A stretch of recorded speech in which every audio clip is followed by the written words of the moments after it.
On today's show, what's more impressive, Cleveland's jump from 48 wins last year to their 70 win pace now, or Detroit's jump from 14 wins last year to a 45 win pace this year? We'll talk about all that and more in today's Locked On NBA Squad Show East. You are talking ball with the NBA East Squad Show. From the Celtics to the Bucks, the Knicks to the Heat, and everyone else in the East, the local experts of the Locked On Podcast Network bring you all the scoops, breakdowns, and the most comprehensive look at the Eastern Conference. Trash talk and big takes included. No holding back. We're giving the green light. It's time to talk NBA East. And welcome. You're Locked On NBA Squad Show East. My name is Nick Angstead, host of the Locked On NBA. This is the Squad Show where we take over the feed of your favorite Locked On show. It's an open invite for any host to join, talk about anything they want in the NBA's Eastern Conference. Joining me today from the top of the conference, Locked On Cavs, Danny Cunningham, Locked On Pistons, Kuka Hill, Locked On Magic, Philip Rossman-Reich, and Locked On Heat, Wes Goldberg. We may end up somewhere completely different today, but we're going to start here, and I'm glad we have both of the hosts representing today. What's more impressive, Cleveland's jump last year from 48 wins to now a 70 win pace, or Detroit's jump from a measly 14 wins last season that Koo did every single postgame for and that had to suffer through all year last year, to now a 45 win pace for Detroit. And this is on the backs of on Locked On NBA Game Night, where Danny and Swipa were talking about Coach of the Year. And Danny, you said that Kenny Atkinson should absolutely be Coach of the Year. Right. What the Cavs are doing is not unprecedented in the NBA, but it's so much more difficult, I think, to go from being a good team, which the Cavs had been for the last couple of years, right? Go back 3 years ago, 44 wins, 51 wins, 48 wins. They had been a first round, second round team, to now a team that is not just the best in the Eastern Conference, but one of the best regular season teams of all time. So on Sunday night, they beat the Milwaukee Bucks to move to 54-10 on the season. They are the 8th team ever in NBA history to win 54 of their first 64 games. Like, this is just not something that happens. And by the way, of the 7 that did it before, 5 of them won the title. The only 2 that didn't win the title that year were the 2015-16 Warriors that won 73 games and lost in the finals to the Cavs. And then the 2015-16 San Antonio Spurs, the team that won 67 games that absolutely nobody remembers. What is happening in Detroit, I think, is really impressive. I think we've kind of seen this with JB Bickerstaff before in Cleveland, but we don't see what is happening in Cleveland going from 48 wins, not changing the roster during the offseason, and then jumping up to being one of the best regular season teams ever. That just doesn't happen. To me, that's much more impressive. Just real quickly before I give my answer, Nick, I'm sorry, Wes. I know it's warmer in Miami, but when does Detroit get to replace Miami on the intro? Going from Boston to Orlando to Miami. People might win 70 games. I'm just impressed they got Bam Adebayo in there now. when does Cade make the jump to get in there? I'll say, look, we were actually talking about this on Locked On Pistons the other day, and I don't want to give any disrespect to Kenny Atkinson, because I do agree with Danny that it is harder to go from good to great, which is why if I was to make my unbiased pick, I probably would still lean Kenny right now, because it really is harder to go from like where the Cavs were to being like elite contending championship team. That's the jump that really is harder to make. You see teams make like the mid-level jump from, a bad team to a good team. You see that happen. Now, what I will say is you don't see teams go from 14 wins. If the Pistons are able to get to 4th seed and get to home court advantage, I think that changes the argument for JB. You don't see teams go from the worst record in franchise history, have the longest losing streak within a season ever, and then make home court advantage the following year without adding not Paul Pierce, but KG and Ray Allen. That doesn't happen. So if the Pistons stay underneath the 4th seed, which it's going to be harder for them to catch up to Milwaukee and Indiana. They had a chance this past weekend. They both lost. Indiana and Milwaukee both lost, but the Pistons weren't able to beat the Warriors thanks to Draymond Green's hunchback and Notre Dame 3-point shot.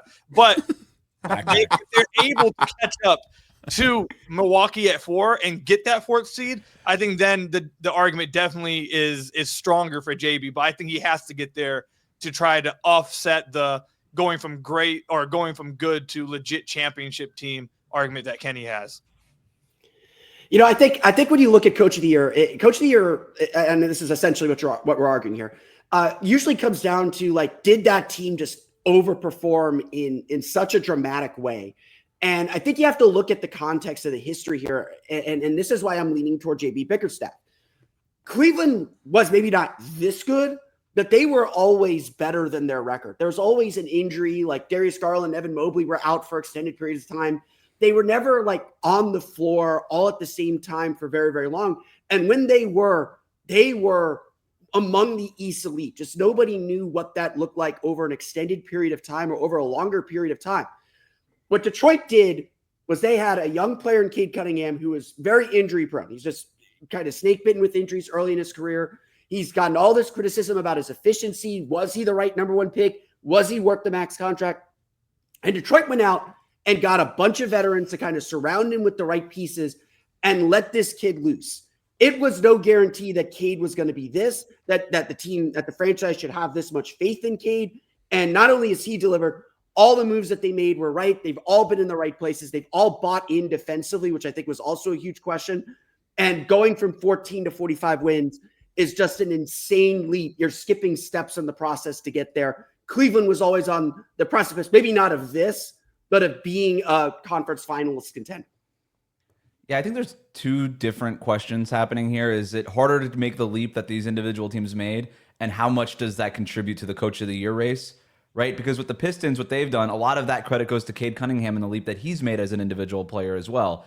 But in terms of the coach of the year part of this, it comes down to the question of, do you think it's harder to build something new, or do you think it's harder to build on top of something that was already existing? And I think there's a fair way to go with both of them. In Kenny Atkinson's case, this is very much Steve Kerr taking over for Mark Jackson, right? It's the defensive fundamentals were there. The roster was pretty much there. It just needed a few tweaks. And that stuff is really hard to kind of get under the hood and figure out what exactly, what screws do I need to twist and what kind of levers do I need to pull. That stuff is really, really difficult. And it takes a really special NBA basketball mind to figure that stuff out. So all the credit to Kenny Atkinson. But then with JB Bickerstaff, I don't know, like outside of Koo, I don't know how many people watched a lot of Pistons games last year. And if you didn't, good for you. Like that team was barely a basketball team. Like they were a basketball team by jerseys only. Like they didn't play like a basketball team. They didn't act like a basketball team. And so JB Bickerstaff walking in there and just being like, none of this worked. I'm going to lay a whole new foundation. That to me is also really difficult and really special. But with JB Bickerstaff, as we saw in Cleveland, maybe he's not going to be ultimately the guy to take them over the top. Maybe they might need a Kenny Atkinson at that point, but I don't think that takes away from anything that Bickerstaff has done. And then for the other part of this argument too, which leap is harder to make? Cleveland is on pace to win 20 more games than they won last year. That's an incredible leap. Detroit's on pace to win 3 times as many games. They're on pace to 3x their win total from last year. If Cleveland were to 3x their win total from last year, they would win 144 games this year. It's just a bananas number. It's just a bananas number. So I don't know. It depends. I don't know how much of this actually goes into the coach of the year race, but I think both of these guys should be the top 2 in the race. No matter what. At the very least, Detroit proves that having a coach that actually wants to be there helps. Because I think Monty Williams checked out before he even signed the contract. Don't overpay your coaches. Yeah. So I do think the other piece of information that is worth looking at when having this discussion is, what were you expected to be this season, right? Like, I do think this is a place where, folks like our friends at FanDuel are helpful because they set win totals before the season. And Detroit's win total prior to this season was 25.5. So they were expecting this Pistons team, just by replacing Monty Williams with JB Bickerstaff and certainly some, I think, important pieces of that roster too. When you talk about Tobias Harris, Malik Beasley, like guys that have been really good there, they expected the Pistons to take a jump. So we're looking at them finishing around 10 games better than where they were projected to be, 20 games better than where they were projected to be by FanDuel.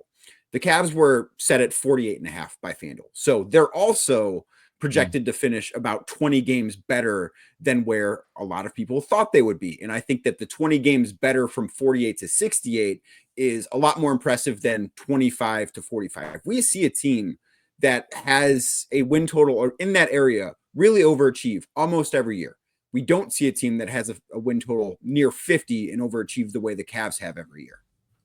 Yeah, especially without roster additions, right, Koo? Like they. I was just gonna say, someone in the Pistons community, his name's Jack Kelly. He went through and did an article last year going through each team that finished in the bottom 2 of the NBA and their record next year, and what was the largest jump you saw from those teams. And the overall jump that you saw was not much at all. You weren't seeing crazy jumps. The only ones that really happened, again, like I mentioned earlier, when Boston went out and got KG and Ray Allen. And the Pistons didn't do that. They didn't go out and get some star. They didn't go out and get the Ringer just posted their top 100 players in the NBA. The Pistons didn't have a single one from this past offseason that made it. It wasn't like Tobias made it. They have the highest paid player of all time that hasn't made an all-star team, right? I mean, that's saying something. Come on. But Tobias was on the top 100 list. Malik was on the top 100 list. It wasn't like they added what people thought. I mean, at the time, people were mad that they'd signed Tobias. I saw them getting grades like D- D with ESPN saying, why would you pay him all this money? It's not like they went out and made these crazy moves that people really loved in the offseason. This year, they've completely blown past all expectations. I do agree. My overall thinking is it is harder to go from good to fantastic like the Cavs have went. But like I said, I think JB really wins the argument if he's able to not just get this team to the playoffs, but if he's able to get them to where they go from the worst team in the league to home court advantage in the playoffs. This would be like if the Washington Wizards were a top 6 seed next year. Just like, let's think about that. That's wild. Worse than that, because they have 13 wins right now, and there's still time left in the season. Right. They might finish at that number. They're bad. They might. Coming up, let's get into the 4th seed in the East. Who needs it the most? Milwaukee, Indiana, or Koo's Detroit Pistons? Talk about that and more coming up. Locked on NBA Squad Show East. Today's episode is brought to you by Skims. I am wearing Skims right now on my butt. Wearing Skims. They're great. When I found out that they were making underwear for men, I was intrigued and I learned about them. They sent me a pair, and as soon as I wore them, I said, I need more of these. So I bought more myself. I'm telling friends and family all about it. I'm telling you about it. I've always had issues with underwear, trying to figure out like how the waistband doesn't roll up and they don't hold their form and all different kinds of issues like that. And Skims, I have no problems like that. They hold their form. It's awesome. The men's line offers something for everyone. Boxer briefs, classic boxers, all designed with the perfect balance of comfort and style.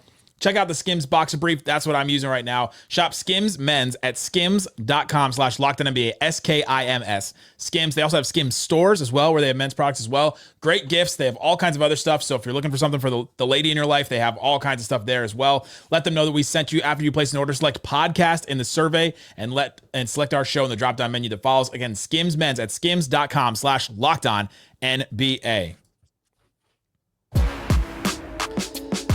Thanks for hanging out with us on Locked On NBA Squad Show East. We have a show that covers your favorite team. Check the link in the description to find a show that covers your team every day. And these guys talk about your favorite teams every day. And some of them want to make the playoffs, and some of them don't seem like they do sometimes. And the 4th seed in the West right now, it feels like it's a race of teams that are trying to get there. Indiana Pacers were in the Eastern Conference Finals last year. Bucks have won a championship recently. We just talked about the Pistons, but which team needs to make that 4th seed the most? I think it's Milwaukee, just because this is like their window. Their window is now. They don't have a future. Indiana's still young. Detroit's still young. There's still time for them to make that leap. Milwaukee needs every advantage they can get. Another first-round exit would be a disaster. 2 straight years, even if there's 2 straight years losing to the Pacers, whatever excuse you want to bring them, you want to give them, their window is open now, and they just haven't met the expectation. And, look, Giannis has shot down all the rumors that he might ask his way out, but it's the NBA. Failure begets restlessness, begets everything else that comes with it. Milwaukee needs the 4th seed, give themselves every advantage they can to get out of the first round and see what happens against, more maybe an inexperienced Cavs team, but give themselves a chance to keep advancing. So I think that there are 2 questions. One of them is who needs 4th the most. And I think the answer to that is the Detroit Pistons. That's the one I asked you. Yes, but there's another question too that matters here that I think the Bucks are the answer to, because the other one is who needs to avoid 6th the most. Because I think that for Milwaukee, and I really struggle to see avenues for them beating the Cavs and getting to the conference finals. Like, the Cavs didn't play well on Sunday. I didn't think they still won that game by 12 points, despite Donovan Mitchell, Darius Garland having bad games. But I do think that I have faith in Milwaukee. If they're the number 5 seed, whether they're facing Indiana or Detroit, who could be 4th, can the Bucks go on the road and win a game in that series? Absolutely. I have no doubt about that. Like, that's a team that has been there and done that. Do I trust Detroit to go on the road and win a playoff game against the Bucks or the Pacers? Not really. In JB Bickerstaff's career as a head coach, he has one road postseason victory ever. We saw last year with the Cavs. They went to 7 games against Orlando. They won all 4 road games, lost all 3 games in Orlando. The year before against the Knicks, they couldn't win a game in New York. They won 1 game in Boston last year. That's the only road playoff victory he has. If the Pistons are going to get out of the first round, I think they need to have 4 of those 7 games in Detroit. So last time I checked, the goal of the playoffs wasn't to get out of the first round. It was to win the championship. And so all due respect to the Pistons, I don't really care what seed they are because they're not winning the championship this year. And in fact, go on the road, get battle tested. That's sort of the point for Detroit. By the way, they're 19-15 on the road, better than Milwaukee, better than Indiana. So they're the road warriors here. So they're good on the road. I know it's different in the playoffs, but to me, the answer here is clearly the Indiana Pacers. The Milwaukee Bucks, Philip's right. This is their window. This is their chance. 4 versus the 5 seed versus 6 seed. They're going to have the best player on the court no matter what, especially in the first round. So, or basically, no matter who the matchup is with Giannis. And then Damian Lillard is a playoff performer. I don't really worry about them at home or on the road. But with the Pacers, I have big concerns about how they perform at home versus on the road. Tyrese Halliburton is a different player on the road this season. I don't know why. I can't figure it out. Listen to Tony East from Locked On Pacers for more on that. But it's the bed he sleeps in. He's taking naps now or something, or not anymore. But he's averaging 20 points on 50% shooting at home. He's down to like 14 points on or 16 points on 43% shooting on the road. He goes from an all-star at home to just pretty okay, averaging fewer points than Benedict Mathurin on the Pacers on the road. The Pacers, if they have any chance of recreating what they did last year and making it to the Eastern Conference Finals, they need the best version of Tyrese Halliburton, and the best version of Tyrese Halliburton plays in Indiana. So I agree with, I'm going to combine 2 answers we've given. I agree with Danny that this is more of a question who wants to avoid 6. And this is why I'm going to go with the Milwaukee Bucks need the 4th seed more. Just to give Piston listeners why I'm going with them instead of the Pistons. The Pistons, Cade said a few weeks ago that his objective is to win a playoff series this year. If that happens, that would be fantastic. I think Pistons fans' goal, though, is just to break the playoff drought of without a win since 2008. So if they win a playoff game, like I think we're Gucci. You feel me? I think, though, that the Pistons, if they've beaten New York in Madison Square Garden twice already this year. Cade has outplayed Jalen Brunson in 3 straight matchups. The Pistons feel like they can beat New York. So if they get 6, I think they feel like they can beat New York, and Cade's going to feel like he's the best player on the floor. If they have to go against Giannis, they're losing. I'm sorry, Piston fans. If they have to go against Giannis, which is probably what's going to happen if you go 4 or 5, you are not winning that series. So if you want the best chance possible to win the series, I think you probably want to stay at 6 and go against New York because their defense is horrid. But Milwaukee has Giannis, and any series he plays in, I think they can win. And for me, if I'm Milwaukee, I'm trying to, and no offense, Danny, I'm trying to avoid Boston because I still think Boston is the most feared team in the East. And I think they're going to probably, if I had to pick, I think they're going to win the championship still. I think they're tremendous, and this is their year still. John has kind of talked about this a lot on Locked On Celtics, that after this year, they're going to kind of break off some of their pieces because of the salary cap and stuff. So I think this is the last year for them to really push all the way in with this team. I think they will. Milwaukee should try to avoid Boston. If they finish 6th, they're going to be in Boston side of the bracket and have to meet up with them before the Eastern Conference Finals. I think you want to avoid them as long as possible. They need to get to the 4th seed, have that home court advantage against whether it's Detroit or Indiana in the first round, take their chances with a young Cleveland team and then see what happens in the Eastern Conference Final. I think it has to be Milwaukee. Danny, can I ask you a question? You can do whatever you want. The number 1 seed here, what's the team that you don't? Is there a team you're gonna win the first round? But is there a team you most don't want to see? Wow, you're giving up on the Heat. That's crazy. I concur with what Wes says. I'm also giving up on that. Actually, the last time Wes and David gave up on the Heat, they went to the finals. That's true. That's true. I picked against the Heat every series in the 2023 playoffs. I know you're. They were the 8th seed, Wes. I don't think you should be ashamed of that. No, and it also just became a bit at some point, and I was like, well, I'm not gonna reverse jinx my reverse jinx. So So I do think if you have to pick one that the Cavs would probably not want to see, it's Milwaukee, just because with Giannis, the Bucks are going to have the best player on the floor in that series. And there's not another series where the Cavs are going to feel like they're at a disadvantage in terms of the number one overall player. But even in looking at a series against the Bucks, and the Cavs swept the Bucks this regular season that finished on Sunday night, I just don't see a ton of avenues for the way that Milwaukee plays to stay in a series with the Cavs. Like, they need Giannis and Dame to be great, which those two are very capable of, but they need more than that against a Cleveland team that has so many different ways of attacking. And in that point, Milwaukee doesn't have anyone that's really capable on the perimeter of slowing down the Cavs' ability to get into the paint and then spray the ball out for shooters. Like, they had, I believe, 43 open or wide open 3-pointers on Sunday night. And like, that's just kind of going to be the blueprint for them in the postseason. In Milwaukee, I can't figure out a way for them to stop that. And the Cavs are the best 3-point shooting team in basketball. I don't think that's going to change. Like, yeah, Giannis is great, Dame is great, but the rest of that team very much isn't. And I just don't trust them to be able to find a blueprint to beat the Cavs 4 times.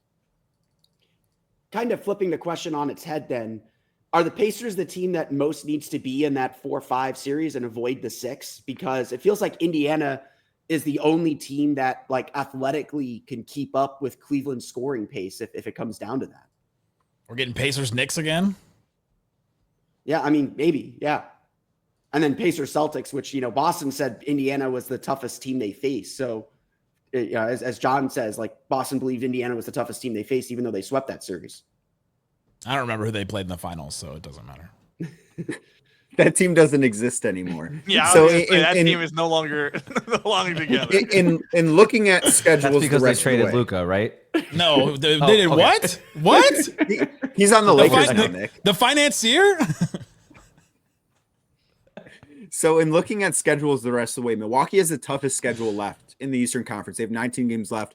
Have to play the Lakers twice, Denver, OKC again. The Pistons have the 3rd toughest schedule in the East, and the Pacers have like the 6th or 7th most difficult schedule in the East. Like, I do think there's a real possibility where 4-5 is between Indy and Detroit, and the Bucks slip down to that 6th seed, which could create a really fun series, I think, between them and the Knicks. Like, I would not rule that out. It's a game difference right now as we record this. I think that's maybe something we don't talk about enough. Coming up, let's talk about an area of the standings we don't talk about enough. The play-in, the Hawks, the Magic, the Heat, the Bulls. We've got the 2 hosts here. Who's coming out of that play-in, and does it even matter? We'll talk about that and more coming up. Locked On NBA Squad Show East. Today's episode of Locked On NBA Squad Show East brought to you by Wayfair. Wayfair, they got just what you need. Your home should reflect your style, and with Wayfair, it's easier than ever to make that happen. Whether you're looking for a simple refresh or tackling a big home project, Wayfair has everything you need in one place. Recently got a drink cabinet. It's awesome. Great storage. It looks great. It's a good piece. It had the exact color that I needed. It shipped for free. It was awesome. Their huge selection makes it easy to find the perfect piece no matter your space or your budget. From cozy furniture to stylish decor to kitchen essentials and outdoor must-haves, Wayfair has it all. So I guess it's inside and outside. So it's not just home. It's outside your home too. You can find it, the perfect piece I was looking for. That cabinet, I got exactly what I needed. It was awesome. Head over to wayfair.com. Find something that's just your style. That's Wayfair, WAYFAIR.com. Wayfair.com. Wayfair, every style, every home. Thanks for hanging out with us on Locked On NBA Squad Show East. Taking over the feed of your favorite show. The play-in for the East. We got 2 of the hosts here right now, and nobody really talks about these teams very much, except for to say what's going on in these places. So I'll just start. What's going on with the Orlando Magic right now, Philip? They're playing a lot of close games. They've played their last 4 games have been decided by 2 points or fewer. They are 1-3 in those games, and thus Orlando is kind of sunk. They finished a 1-6 homestand, which is very, very bad considering Miami and Atlanta are in the middle of their long homestands to their kind of last big long homestands. The Magic are struggling to find it. The only good news I have is they've scored 115 points per 100 possessions in each of the last 3 games, which is the first time they've done that since November. So maybe there's offense, maybe there's not. But it's going to be a drag out fight. The Magic finally got a close win. They tried to give it away in Milwaukee on Saturday. And they're on this 5-game road trip right now, trying to just steal whatever wins they can to stay in this race. That's all I got. Anyway, that's all that's going on. The Well, offense is bad. The defense is not as good. I'll chime in with what's going on in Miami. They've lost 7, they have blown a fourth quarter lead in 7 of their last 8 losses. The Miami Heat are a team that love to play the first 3 quarters and then get to their reservation early in the fourth quarter. I don't know what's going on with this team. It's crazy. Some of it is just weird 3-point shooting luck. They also happen to be the worst 3-point shooting team in the fourth quarter over the last 15 games. So maybe it's just as simple as that, but I'm telling, like, eye test, it doesn't feel as simple as that. I don't know why the Heat are what they are. Like, there's talent. They have an all-star in Tyler Hero, a guy who made 3 previous all-stars, and Bam Adebayo, who's back to playing his all-star form. One of the best coaches in the league in Eric Spoelstra. There's some nice depth. I know they've been dealing with some injuries lately, but to me, with Miami, it comes down to still the Jimmy Butler situation. This team is fatigued physically. he's and not there emotionally. anymore. Like, he's not. Right, he's not there, Not just like Luka's not in Dallas, and it's it's just like this physical and emotional fatigue that is clearly weighing on this Heat team. That I think they just want the season to be over. Same. Is that why you needed a new drink cabinet, Nick? That's fine. I was filling it up. It was just sitting on my floor like all over the place. I needed to put stuff in it. Is it just empty bottles in that drink cabinet? Needed more room for all. They're all empty now. They're definitely empty now. People are just sending me stuff like, dude, I feel so sorry for you. I'm sorry for your loss. Here's a bottle. Yeah, condolences. Do the teams in the play-in even want us to talk about the teams in the play-in? No. I mean, Well, you guys didn't want to talk about the Magic. Philip stopped talking, and everyone was just like, yeah. I mean, last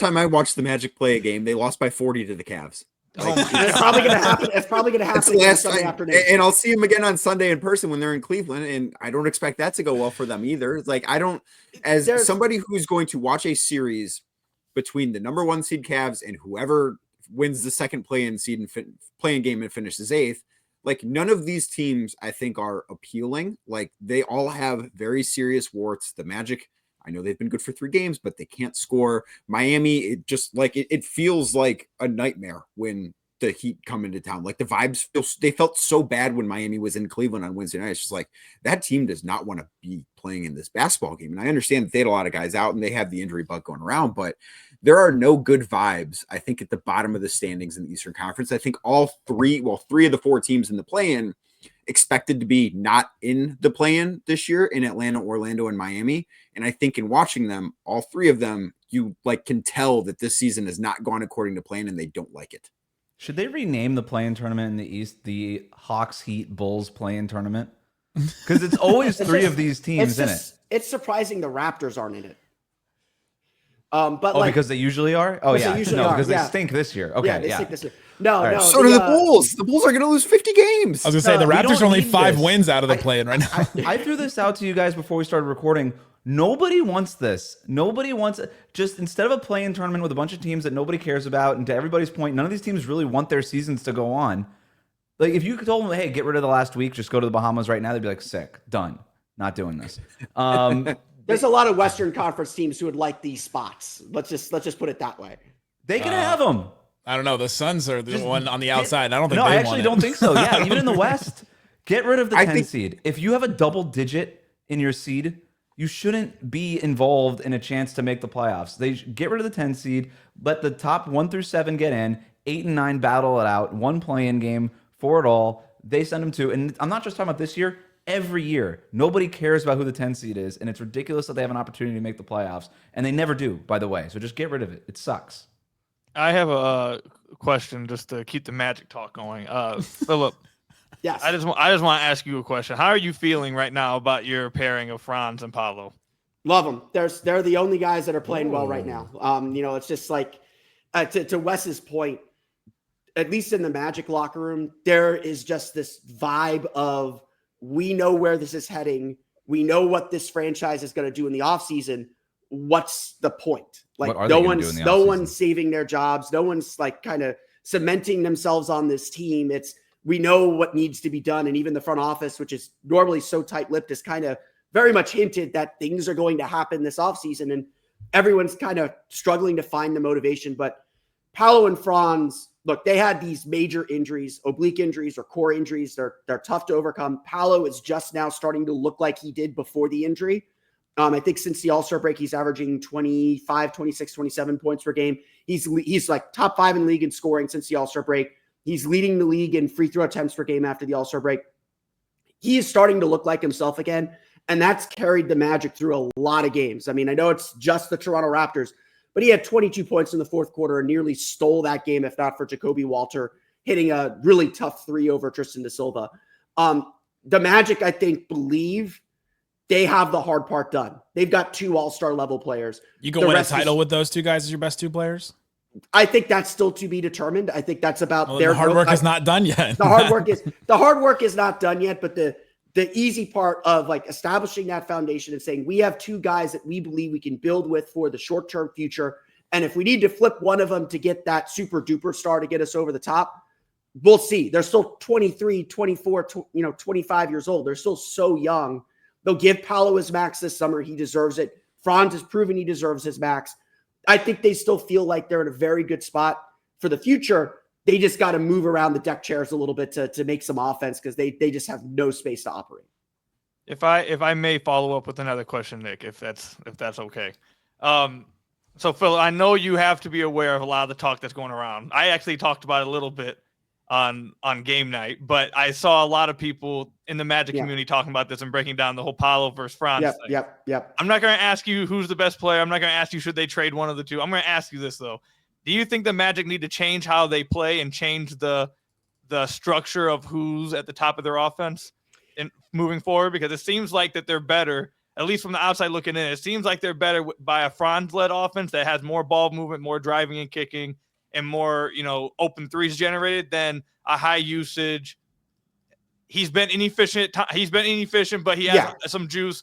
What do you think they need it? They don't need to trade one of them, but do you think they at the very minimum need to change how they're playing and who's at the top of their offense? I don't even necessarily think it's who's at the quote unquote top of their offense. I think it's they need shooting so that they have space to drive and space to operate. I think Paolo needs to kind of tamp down his Carmelo Anthony instincts to be like, I'm going to do what the star is supposed to do. And I think that is a struggle that Paolo is going to have to overcome. He can do the things that the star needs to do. He showed that in the playoffs last year. He hits a lot of those tough shots that stars have to make and naturally wants to do that in a way that Franz doesn't. Franz just started taking kind of that turnaround fadeaway mid-range jumper.